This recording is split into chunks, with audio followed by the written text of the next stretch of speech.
নানা জল্পনা কল্পনার মধ্য দিয়ে ঈদে মুক্তির অনুমতি পেয়েছে ঢালিউড মেগাস্টার শাকিব খানের বরবাদ। যদিও এর আগে গত মঙ্গলবার 25শে মার্চ সিনেমার প্রদর্শনীর জন্য জমা পড়েছিল বাংলাদেশ চলচ্চিত্র সার্টিফিকেশন বোর্ডে। সেখানে সিনেমার প্রদর্শনী শেষ হয়ে বের হয়ে যাওয়ার সময় শাকিব ভক্তদের রোষানলে পড়েন চলচ্চিত্র নির্মাতা ও সার্টিফিকেশন বোর্ডের অন্যতম সদস্য কাজী হায়াত। শাকিব ভক্তরা গাড়ি আটকে রাখায় তাদের সঙ্গে নির্মাতার সঙ্গে উত্তপ্ত বাক্য বিনিময় হয়। এই সময় কাজী হায়াতকে বলতে শোনা যায়, আমার মারুফেরও লোক আছে।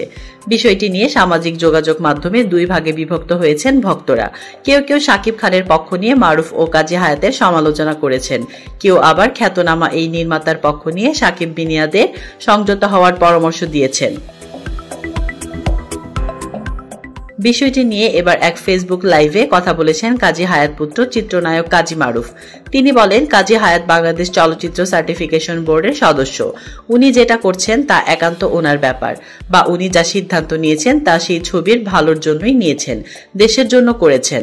বাবার মন্তব্য প্রসঙ্গে মারুফ বলেন, মারুফের লোক আছে বলে বাবা বুঝিয়েছেন। আমার দর্শক আছে, একসময় আমার দর্শক ছিল। আমার মনে হয় যারা সিনেমা নির্মাতা বা সামাজিক যোগাযোগ মাধ্যমে অনেকেই কাজী হায়াতের সিনেমায় অশ্লীল বাক্য ও গালির ব্যবহার নিয়ে সমালোচনা করেছেন। এ বিষয়ে মারুফের ভাষ্য, কাজী হায়াতের সিনেমায় অশ্লীল বাক্য ছিল। ধর সিনেমার কথা বলবেন, যদি আপনারা এই সিনেমা বোঝার ক্ষমতা থাকে তাহলে আপনারা নীতিবান হবেন, দেশকে নিয়ে ভাবেন, যেন এই সিনেমার মান্নার ক্যারেক্টারের মতো আর কেউ তৈরি না হয়। এছাড়া শাকিব খানের সঙ্গে বেশ ভালো সম্পর্ক কাজী মারুফের। এই চিত্রনায়ক মনে করছেন দুজনের সম্পর্ক নষ্ট করার জন্য অনেকে এমন করছেন। মারুফ বলেন, শাকিবের সঙ্গে সম্পর্ক ভালো, আপনাদের এটা নষ্ট হতে দেবেন না। আর নষ্ট হলে আমার কিছু যাবে আসবে না, আমার বাবারও কিছু আসবে যাবে না, এমনকি শাকিবের ক্ষেত্রেও সেম।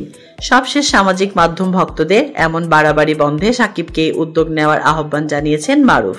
এই নায়ককে উদ্দেশ্য করে তিনি বলেন, শাকিব, তোমাকে ইচ্ছে করেই ফোন দেইনি, তুমি বিষয়টি দেখো।